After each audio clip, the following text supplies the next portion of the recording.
Assalamualaikum warahmatullahi wabarakatuh.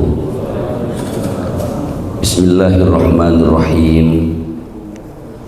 Alhamdulillah alladzi anzala ala abdihil kitaba wa lam yaj'al lahu iwaja. Wassalatu wassalamu ala sayyidina wa maulana Muhammadin sallallahu alaihi wasallam al-mab'utsu kafatan linnas basyiran wa nadhira wa da'iyan ila Allah biiznihi wa sirajan munira wa sallallahu alaihi wa sahbihi wa azwajihi wa dhurriyyatihi wa ummatihi wa sallama tasliman katsira, amma ba'd. Yaqulullahu subhanahu wa ta'ala fi kitabihil karim tabarukan biqiraatihi wa ta'abbudan bitilawatihi. A'udzu billahi minasy syaithanir rajim. Bismillahirrahmanirrahim. Inna hadzal qur'ana yahdi lillati hiya aqwam wa yubashshirul mu'minin alladzina ya'maluna sholihati anna lahum ajran kabira. Shadaqallahu maulana al-azim. Wallahu a'lam bimuradi. Yang sama-sama kita hormati para asatidzah, para tokoh agama, pengurus DKM, bapak-bapak dan ibu-ibu, saudara hadirin, hadirat, jamaah Majlis Al-Quran yang dimuliakan Allah Subhanahu wa Ta'ala. Puji terdiri syukur senantiasa kita panjatkan hanya kehadirat Allah Subhanahu wa Ta'ala, yang alhamdulillah di pagi hari ini kembali kita dapat bersama memakmurkan Masjid Allah, beriktikaf di dalamnya untuk bersama mengkaji ayat-ayat Allah Subhanahu wa Ta'ala. Mudah-mudahan apa yang kita lakukan senantiasa mendapatkan pahala yang berlipat ganda dari Allah Subhanahu wa Ta'ala. Shalawat teriring salam semoga Allah Subhanahu wa Ta'ala curahkan kemaharibaan junjungan Nabi besar kita Muhammad sallallahu alaihi wasallam kepada keluarga, kepada para sahabat dan kita umatnya yang insya Allah istiqomah sampai hari kiamat nanti. Untuk mengawali majlis ini sebagaimana bukaan atau pembuka dari ayat-ayat Al-Quran yaitu surah Al-Fatihah, mari bersama kita buka juga dengan pembacaan surah Al-Fatihah dengan harapan semoga apa yang kita baca, apa yang kita pahami dapat kita amalkan dalam kehidupan kita sehari-hari. Ila hadhihi niyyah wa ala kulli niyatin salihah wa ila hadratin nabi al-fatihah. A'udzu billahi minasyaitonir rajim. Bismillahirrahmanirrahim. Alhamdulillahi rabbil alamin arrahmanir rahim maliki yaumiddin. Iyyaka na'budu wa iyyaka nasta'in. Ihdinas siratal mustaqim. Siratal ladzina an'amta 'alaihim ghairil maghdubi 'alaihim waladdallin. Amin. Bapak Ibu hadirin hadirat rahimakumullah, dalam ayat-ayat hukum yang berkaitan dengan fikih ibadah kita dapati banyak sekali ayat-ayat Al-Quran yang membahas tentang syariat-syariat Allah, khususnya yang berkaitan dengan fiqhul ibadah, fikih sholat atau ayat-ayat tentang hukum sholat, tentang zakat, tentang puasa dan haji. Ini adalah presentasinya lebih banyak daripada hukum-hukum yang lain. Bahkan kalau lebih spesifik tentang fikih haji misalnya, tidak kurang kita dapati ada hampir 12 ayat yang berkaitan dengan haji. Dari mulai perintah hajinya sampai aturan-aturan teknis yang berkaitan dengan ibadah haji. Beberapa ayat pernah kita bahas, tapi di pagi hari ini saya ingin membahas satu ayat Al-Quran yang sering menjadi pertanyaan, terutama berkaitan dengan ayat tentang Safa dan Marwah, di mana ayat itu disampaikan oleh Allah Subhanahu wa Ta'ala di dalam Al-Quran surah Al-Baqarah ayat 158. Dan insya Allah nanti kita akan lanjutkan pula dengan beberapa ayat yang masih berkaitan dengan ibadah haji. Allah Subhanahu wa Ta'ala berfirman, a'udzu billahi minasyaitonir rajim. Bismillahirrahmanirrahim. Innas safa wal marwata min sya'airillah faman hajjal baita aw i'tamara fala junaha alaihi an yatawwafa bihima wa man tatawwa'a khairan fa innallaha syakirun alim. Wallahu a'lam bimuradi. Muskilah yang pertama, banyak orang menanyakan kalimat fala junaha alaihi. Saya akan terjemahkan lebih dulu.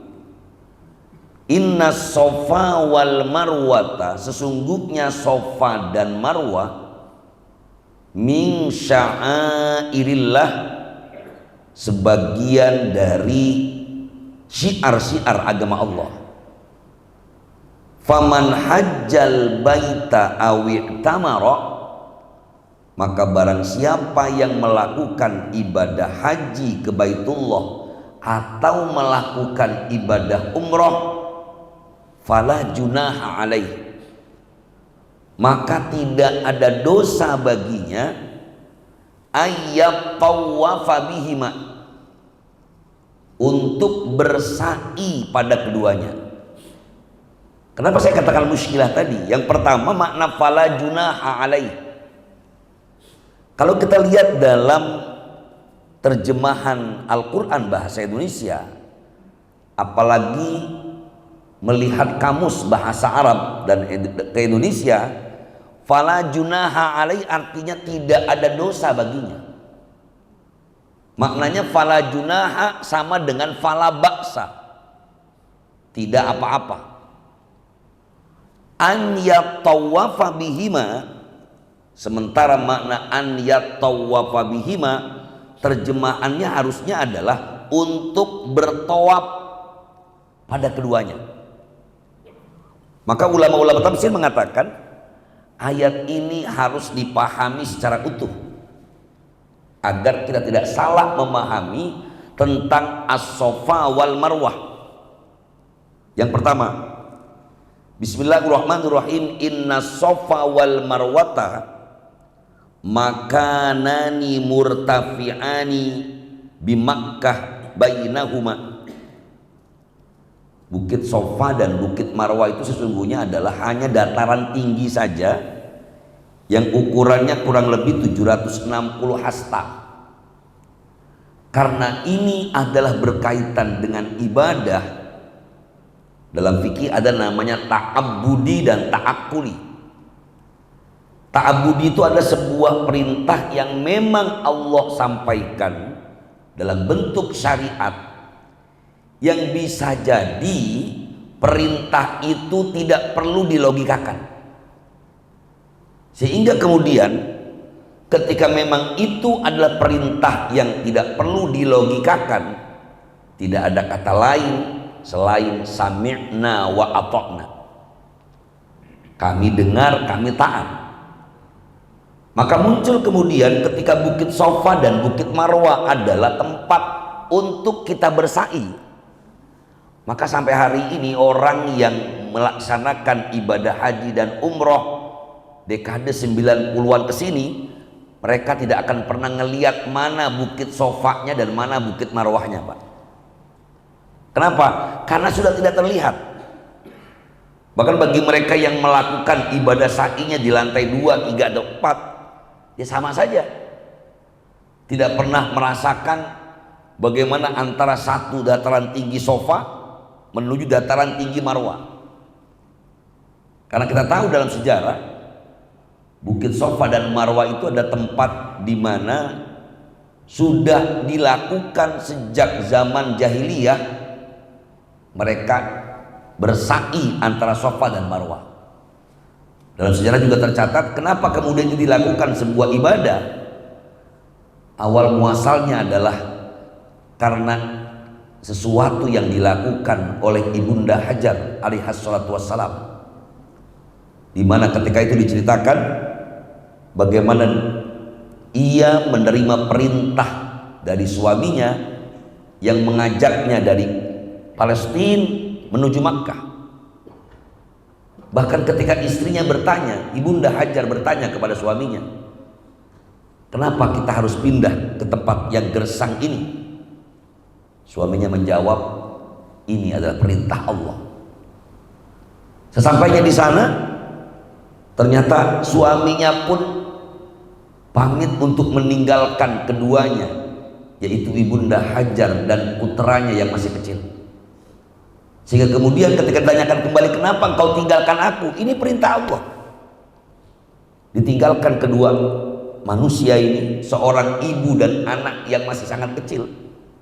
Dan diceritakan juga dalam sirah, ketika itulah sang Ismail kecil menangis karena haus, namun kemudian disusui oleh ibunya, namun tidak mengeluarkan air susu sama sekali. Sehingga kemudian insting seorang ibu, naluri seorang ibu mencari air. Dia lihat di bukit Sofa, ternyata tidak ada. Sofa Marwa terus bolak-balik. Sehingga ini yang kemudian menjadi salah satu dari ibadah yang disyariatkan dalam Islam. Walaupun ibadah sa'i ini sudah ada dan dilakukan sejak masa jahiliyah, maka kalaupun sudah tidak kelihatan lagi bukit Sofa dan bukit Marwanya, maka ibadah itu tetap berlaku. Ini sama dengan orang yang mencoba menanyakan kenapa ada Mina Jadid. Orang yang melakukan jamarot, Bapak Ibu, biasanya berkumpul di Mina. Atau ada juga orang yang melakukan wukuf di Arafah, sunnah ke Mina lebih dulu. Tetapi hari ini ada Mina Jadid, yang berarti New Mina, Mina baru. Kok bisa ada Mina baru? Berarti ada Mina lama katanya. Ini karena tempat yang bernama Mina tidak mungkin menampung jamaah yang begitu banyak, maka ulama-ulama Saudi berijtihad, ditambahkanlah tempatnya, diluaskan. Walaupun awalnya bukan daerah yang disebut dengan Mina, tetapi karena kemaslahatan yang lebih umum, maka lahirlah hari ini ada namanya Mina Jadid, artinya Mina yang baru. Ini konsekuensi tentang ta'abbud dan ta'akkul tadi. Inna Safa wal Marwata min sya'airillah. Sya'airillah jam'un min sya'irah wa hiya al-alamah,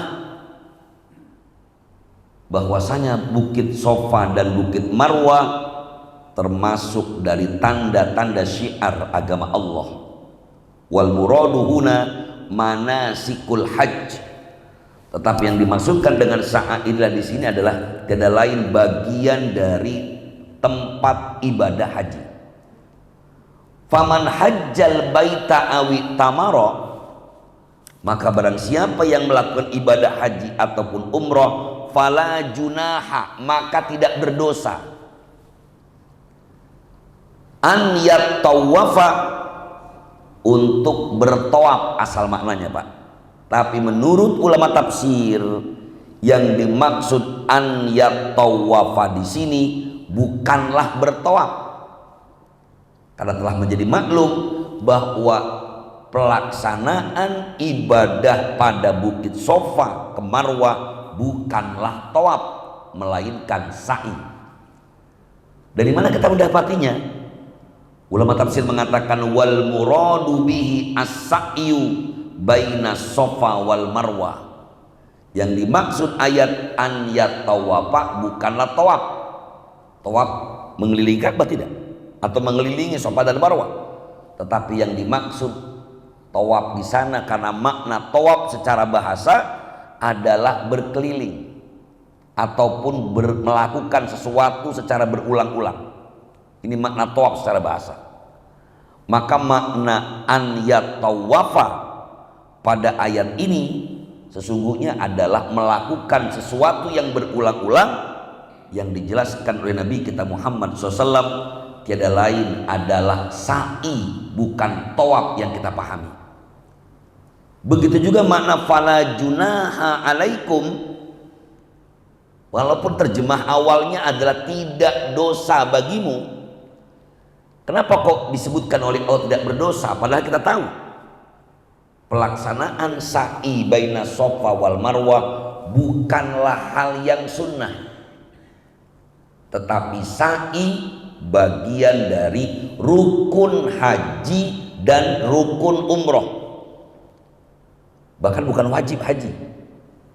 Karena kita sudah paham bahwa perbedaan antara rukun dan wajib dalam ibadah haji, kalau rukun jika ditinggalkan maka ibadah haji maupun umrohnya tidak sah. Tapi kalau wajib haji jika ditinggalkan dia boleh diganti dengan bayar dam atau denda. Sementara sa'i menjadi konsensus ulama, sebagaimana hadis Nabi kita Muhammad SAW dalam hadis yang diriwayatkan oleh Al-Baihaqi, innallaha kataba alaikum as-sa'ya, sesungguhnya Allah subhanahu wa ta'ala mewajibkan bagimu sa'i. Wa kadzalika rawahu Muslim qala Nabi SAW ibda'u bima bada Allahu bihi. Ketika Nabi ditanya tentang ibadah sa'i, mulailah kamu dengan apa yang dimulai Allah dengannya. Apa yang dimaksudkan? Karena Allah menyebutkan inna Safa wal Marwata, sesungguhnya Safa dan Marwah, maka mulai ibadah sa'i itu dari bukit Safa. Karena Allah mengawalinya dari bukit, kalimatnya inna Safa. Nah, bagaimana kita memahami ini? Maka ini yang juga sering kita sampaikan dalam memahami tafsir. Kita hanya bisa memahami sebuah ayat, salah satunya juga dengan memahami asbabun nuzul, kronologis turunnya ayat. Sebab kalau kita tidak memahami tentang kronologis turunnya ayat, akan muncul pemikiran seakan-akan antara hadis dengan Al-Quran bertentangan, seakan-akan antara Al-Quran dan As-Sunnah kontradiktif. Kenapa? Karena kalimatnya fala junaha. Kalaupun makna an yatawafa adalah tawaf atau sa'i tadi, sementara kalimat fala junaha tidak ada makna lain kecuali tidak masalah. Berarti harusnya sa'i antara Safa dan Marwah itu bukan rukun tapi sunnah, karena ada kalimat fala junaha. Dijelaskan oleh Al-Imam Bukhari dari Anas bin Malik radhiyallahu anhu, annahu su'ila 'anis Safa wal Marwah faqala, bahwasanya ditanya tentang Safa dan Marwah, kunna nara annahuma min amril jahiliyah.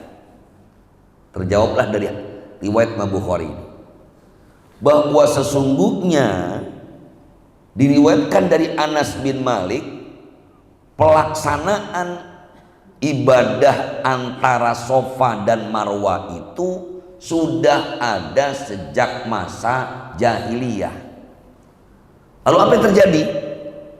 Diriwayatkan pula bahwa ketika terjadi ibadah oleh orang-orang Ansor sebelum mereka masuk Islam, jadi orang-orang jahiliyah belum masuk Islam sudah melakukan ibadah tawaf dan sa'i juga. Pada waktu orang-orang Ansor melakukan ibadah di sana, mereka menemukan banyak sekali berhala-berhala. Misalnya di Ka'bah pada masa jahiliyah, isinya sekeliling Ka'bah itu berhala. Mereka tawaf keliling sama, cuma tawaf mereka tentu mereka tidak menyebut nama Allah, mereka tidak membesarkan nama Allah, tapi mereka sambil keliling sambil menyembah berhala-berhala mereka.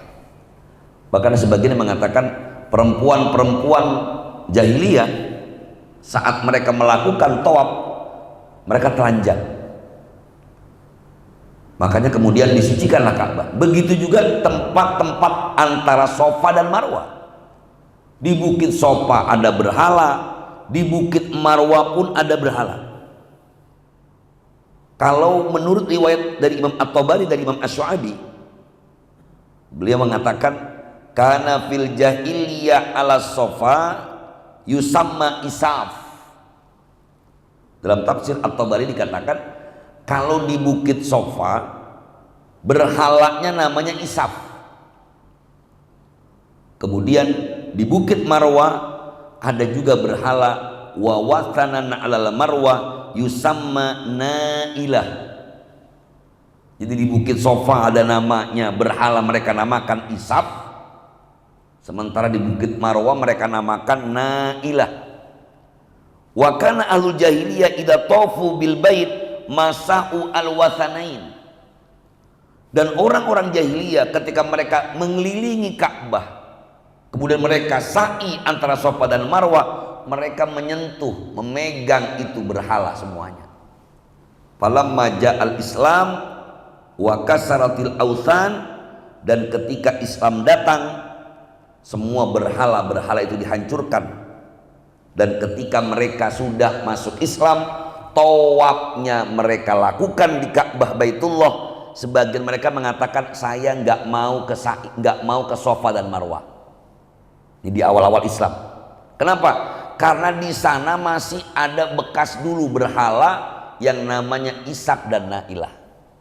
Ini asal muasal kenapa kemudian turun ayat ini, innas Safa wal Marwata min sya'airillah, bahwa ibadah haji maupun umroh itu bukan cuma di Ka'bah Baitullah. Kenapa? Tetapi juga harus ke Safa dan Marwah. Maka Allah sebutkan innas Safa wal Marwata min sya'airillah. Bukan cuma Ka'bah, tetapi juga Safa dan Marwah. Maka berdasarkan ayat ini hadirin rahimakumullah, kemudian dikuatkan dengan hadis Nabi, jelaslah bagi kita bahwa penolakan kaum muslimin di awal-awal Islam karena dianggapnya Safa dan Marwah itu bukan bagian dari manasikil haji. Mereka juga menganggap bahwa di Bukit Safa dan Marwah tidak perlu ibadah di sana karena di situ ada berhala tadi. Maka dijawab oleh Allah Subhanahu wa taala, Bukit Safa dan Marwah termasuk dari manasikil hajj wal umrah. Maka hari ini disepakati rukun umrah jelas harus sa'i. Kita tahu rukun umrah itu adalah niat umrah saat berihram, kemudian tawaf 7 kali di Ka'bah al-Musyarrafah, dilanjutkan dengan sa'i bainas Safa wal Marwah, ditutup dengan tahallul, menjadi rukun, bukan sunnah lagi. Kalau kalimat fala junaha diartikan sunnah, tentu keliru, karena yang benar sa'i itu baik dalam pelaksanaan ibadah umroh maupun ibadah haji bagian dari sesuatu yang wajib dilaksanakan. Jadi kalimat fala junaha alaihi tidak masalah, ini untuk menjawab prasangka sebagian kaum muslimin di awal-awal Islam yang khawatir kalau saya ke Safa dan Marwah lagi nanti dianggapnya menyembah berhala.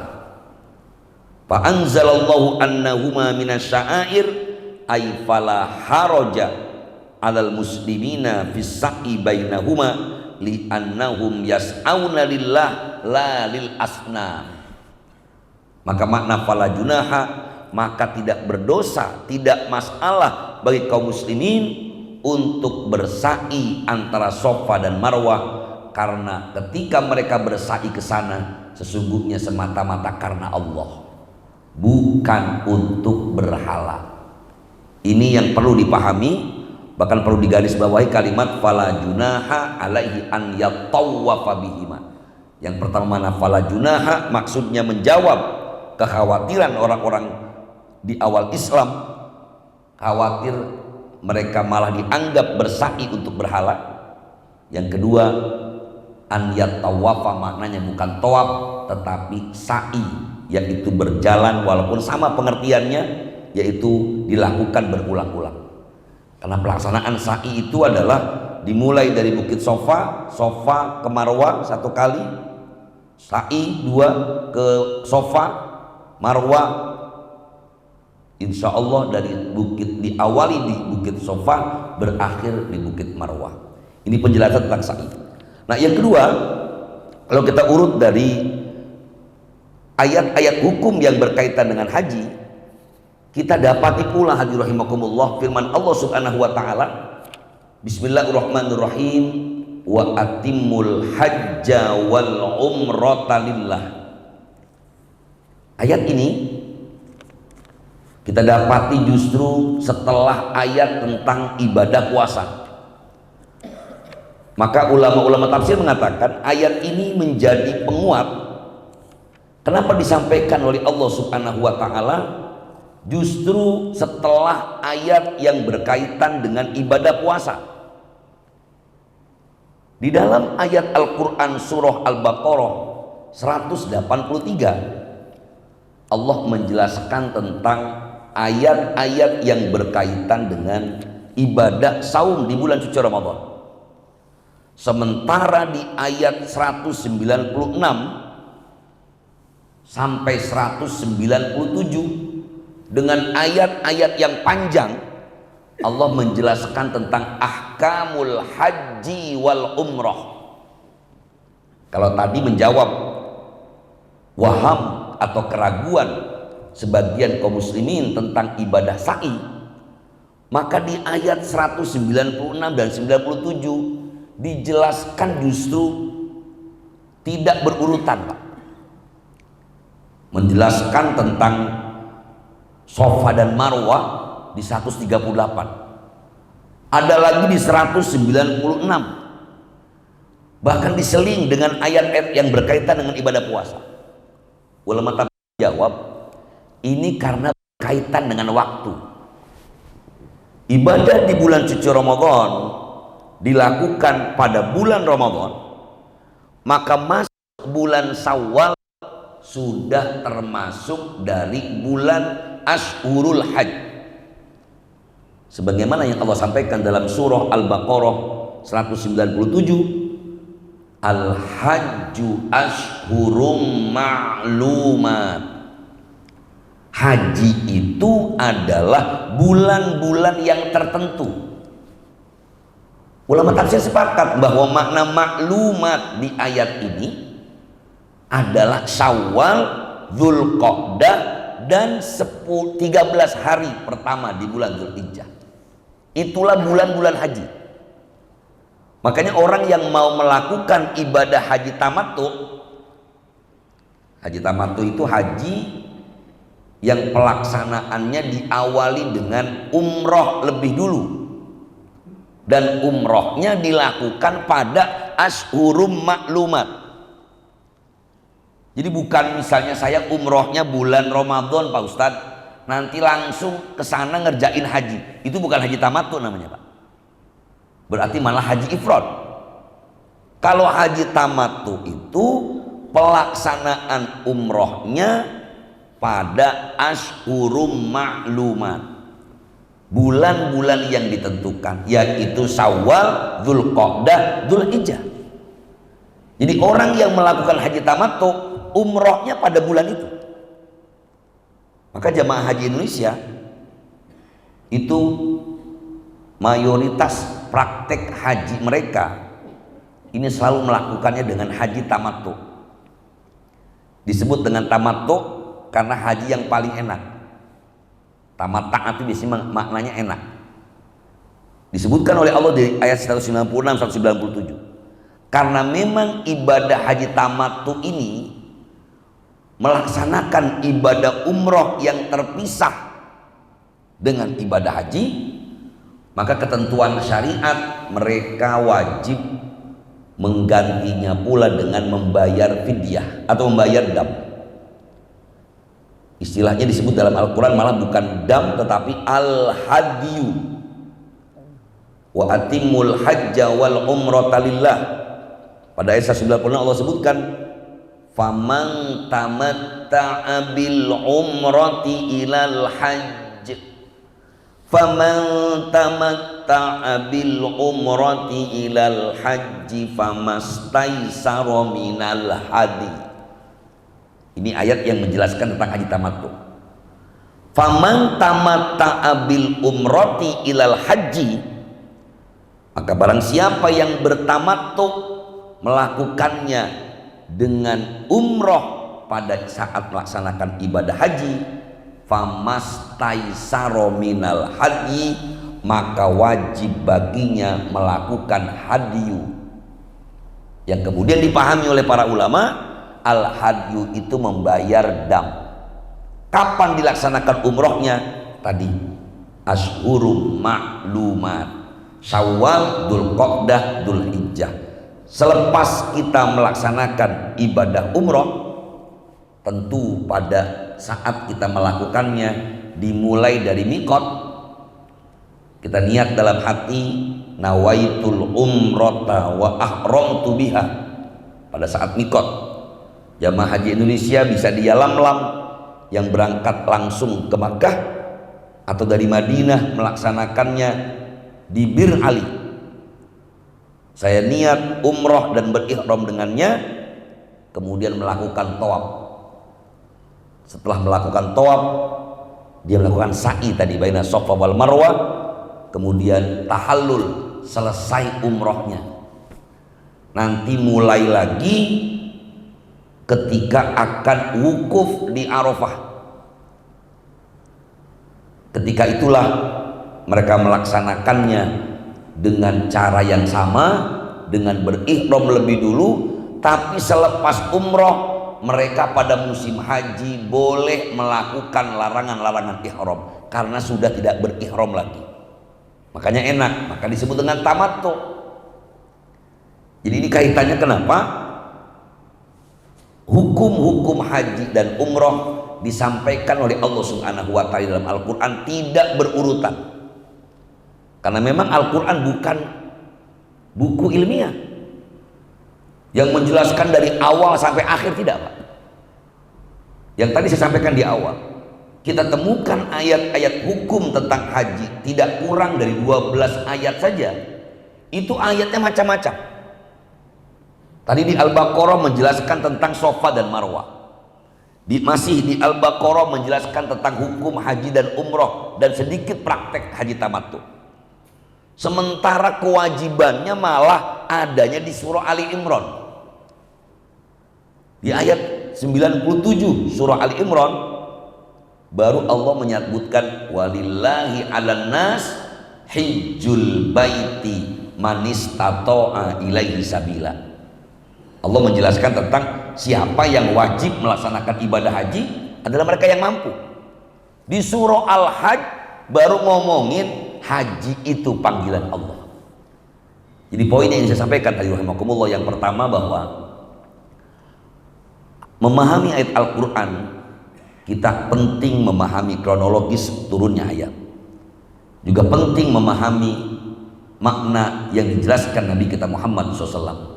Dan poin ini sudah saya contohkan pada tadi surah Al-Baqarah yang menjelaskan tentang Safa dan Marwah. Yang kedua, bahwa ayat-ayat hukum berkaitan dengan ibadah seringkali Allah sampaikan tidak dalam satu tempat, tetapi semua ini dirangkum oleh para ulama berdasarkan apa yang disampaikan Nabi kita Muhammad SAW agar kita memahami dengan benar pula. Sebagaimana ibadah haji tadi, panggilannya wa'adzin di surah Al-Hajj, wa'adzin finnas bil haji ya'tuka rijalan wa ala kulli dhamir yatina min kulli fajjin amiq. Ini tidak berkaitan dengan hukum fikih, tetapi berkaitan dengan akidah, bagaimana kita memahami dan meyakini bahwa semuanya berkaitan dengan kudrat dan iradahnya Allah Subhanahu wa Ta'ala tentang ibadah haji.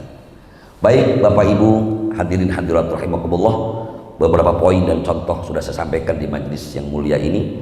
Mudah-mudahan bermanfaat dan insya Allah kita semua termotivasi untuk bisa melaksanakan ibadah haji dan umroh.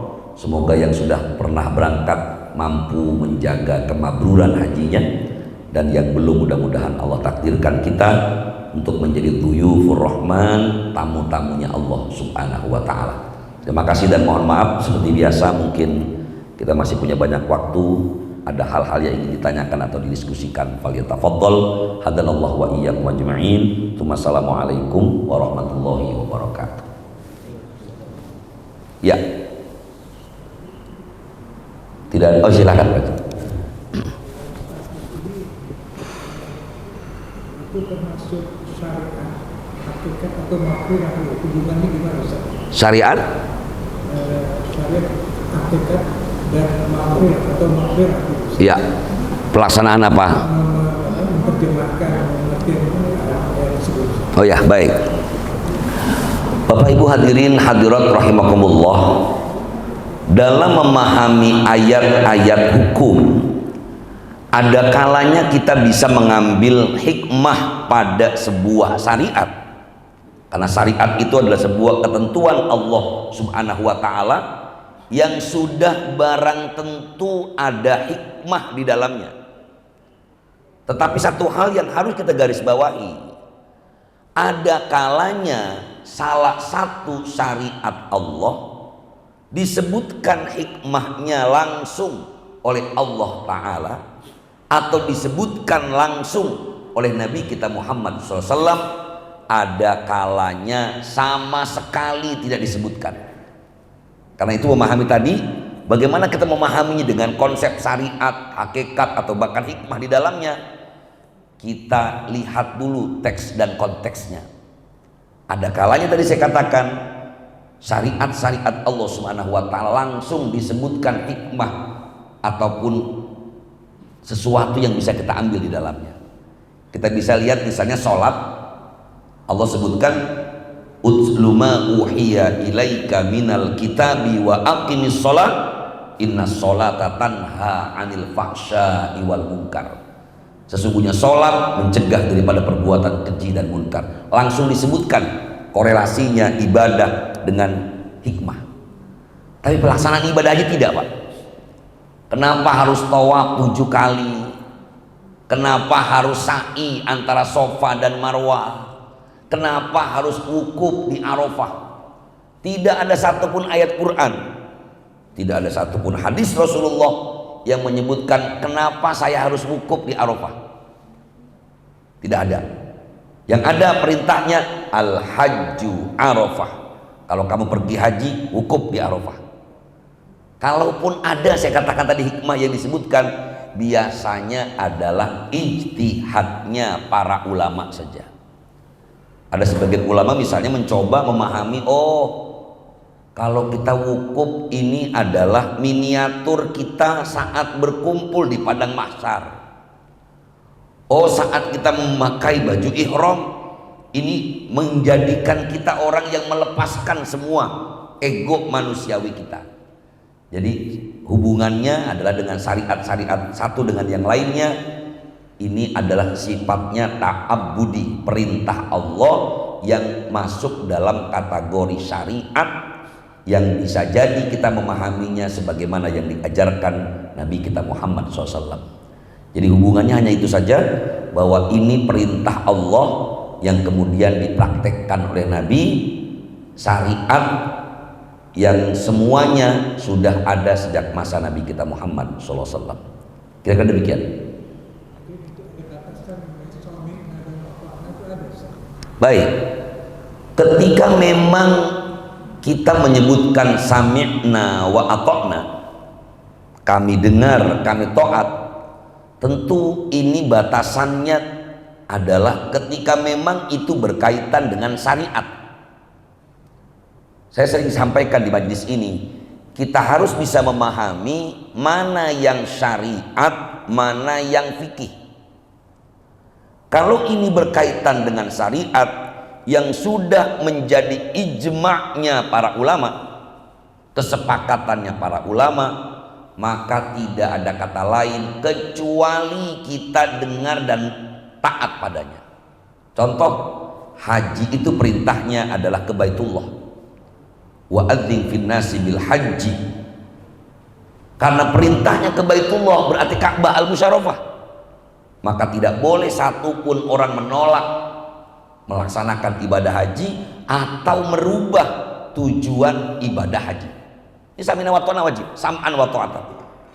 Perintah sholat 5 waktu ini syariat, maka kita nggak boleh menolak karena ini wajib, sam'an wa ta'atan atau sami'na wa ta'na tadi.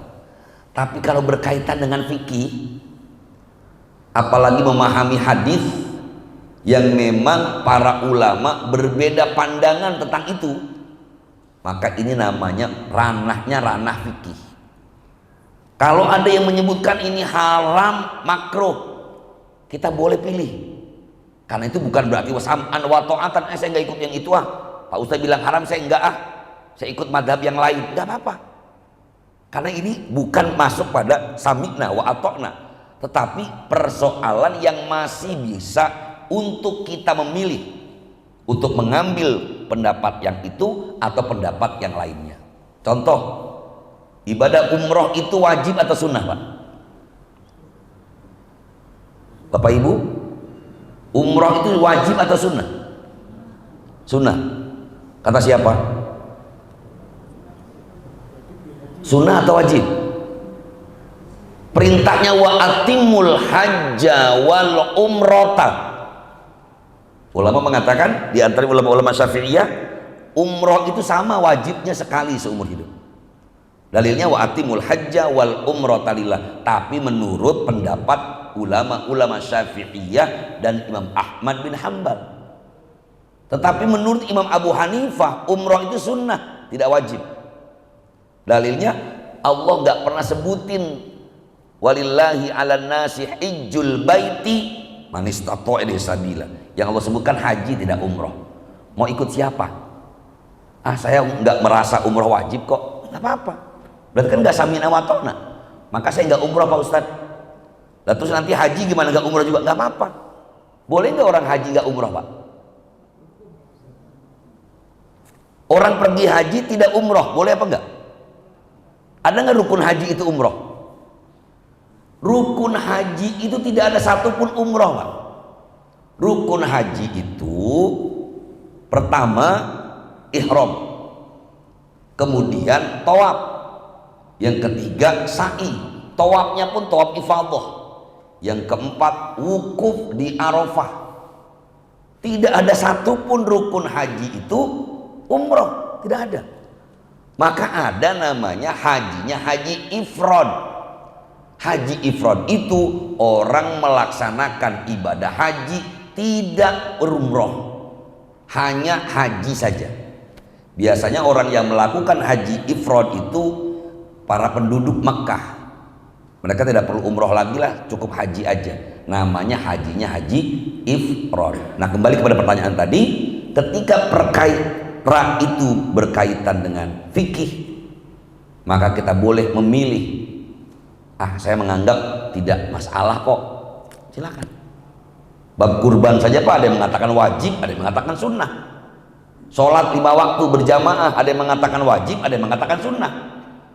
Jadi kalau ada yang mengatakan kalau dia nggak sholat 5 waktu berjamaah bagi laki-laki, kalau yang wajib dosa, Pak. Tapi kalau yang mengikuti pendapat ulama yang menyebutkan bahwa sholat berjamaah bagi laki-laki itu hanya sunnah mu'akkadah, berarti saya nggak sholat di masjid juga nggak ada masalah, karena hukumnya tidak wajib tapi sunnah mu'akkadah. Ini memahami tentang apakah wajib sami'na wa ata'na tadi. Wallahu a'lam. Demikian. Ya, silakan. Ya. Karena kan haji itu ya di Mekah lah. Ya. Sementara kan negara lain kan jauh. Ya. Di TV kita lihat ada orang yang nabung 40 tahun. Ya. Dia tukang tambal, dia pemulung. Sebenarnya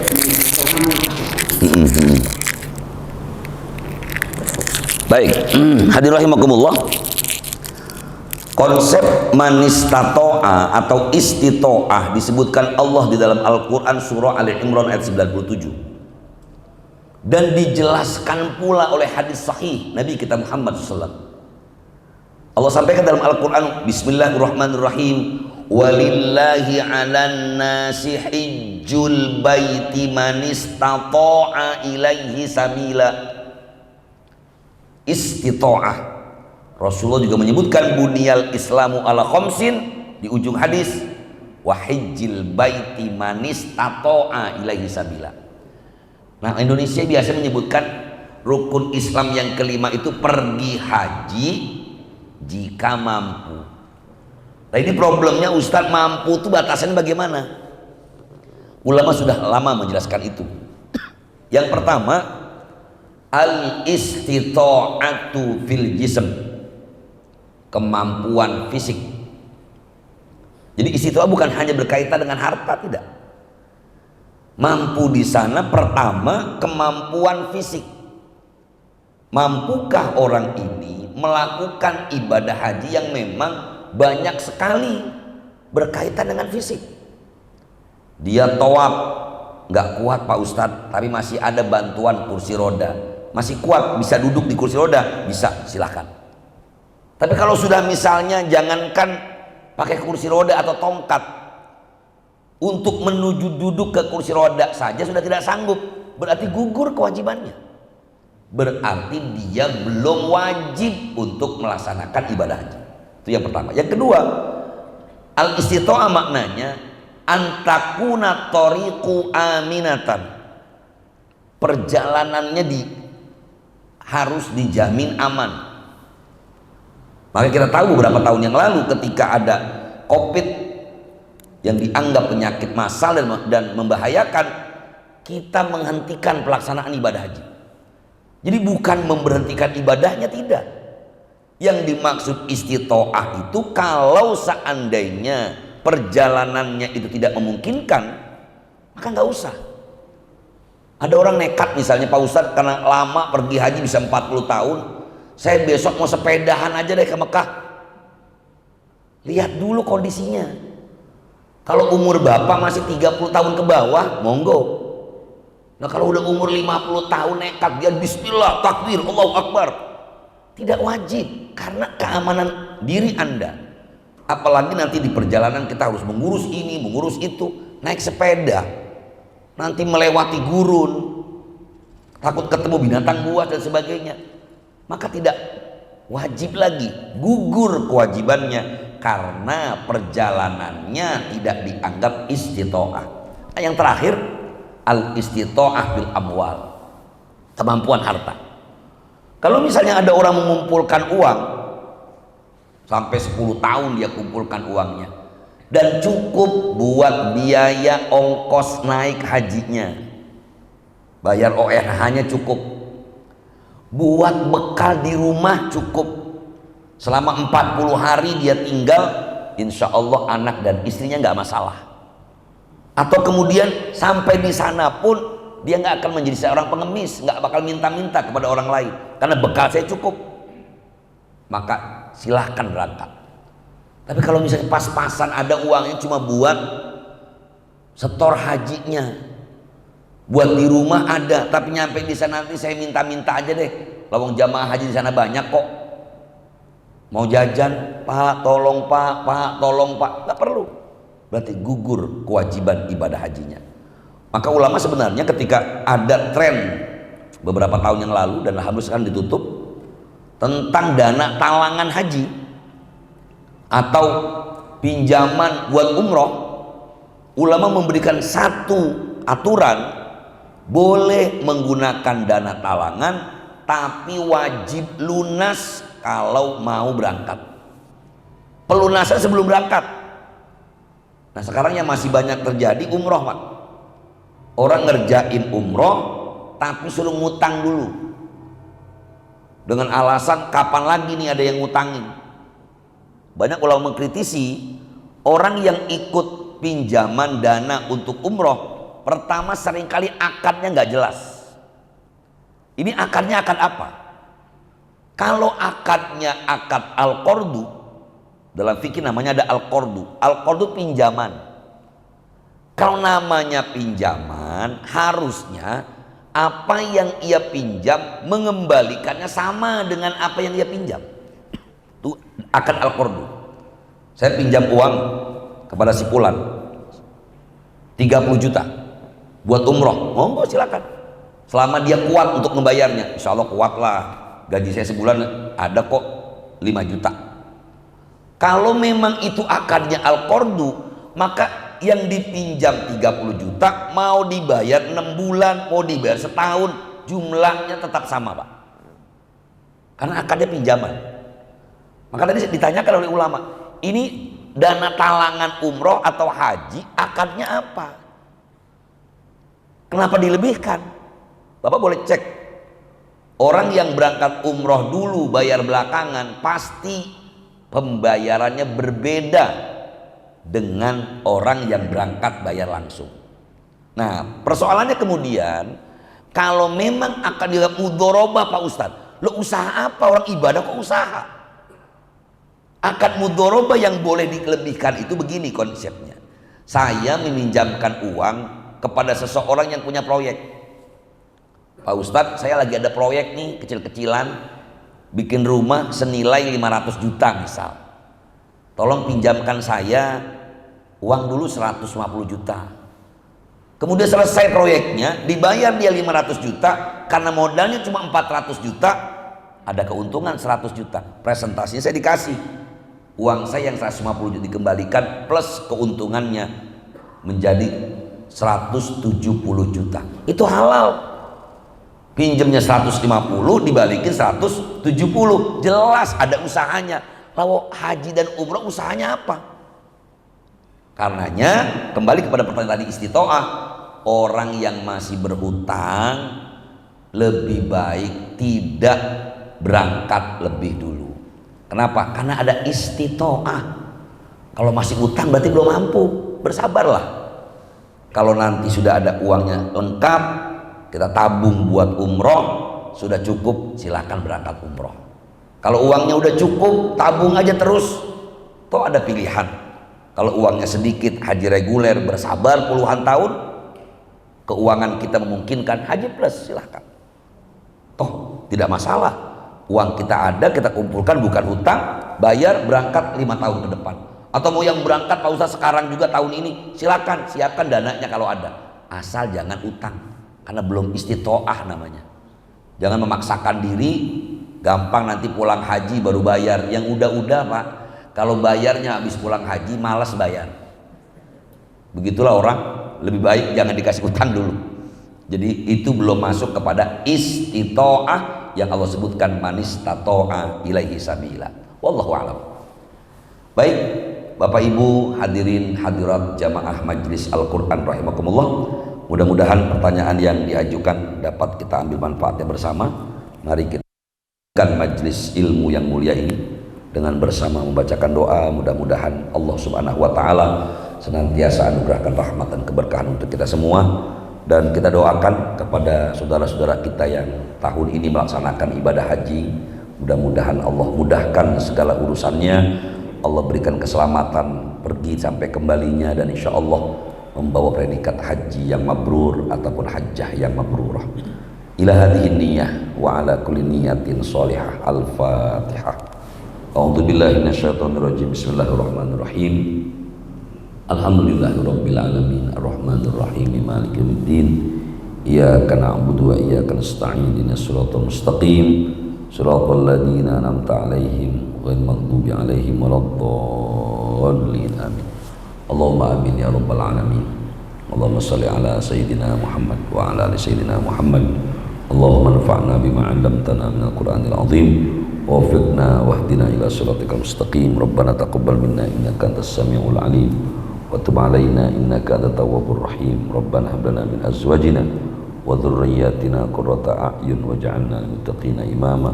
Rabbana atina fid dunya hasanah wa fil akhirati hasanatan wa qina adzabannar. Da'wahum biha subhanakallahumma wa tahiyyatuhum biha salam wa akhiru da'wahum alhamdulillahi rabbil alamin. Subhanakallahumma wa bihamdika asyhadu an la ilaha illa anta astaghfiruka wa atubu ilaik. Wassalamualaikum warahmatullahi wabarakatuh.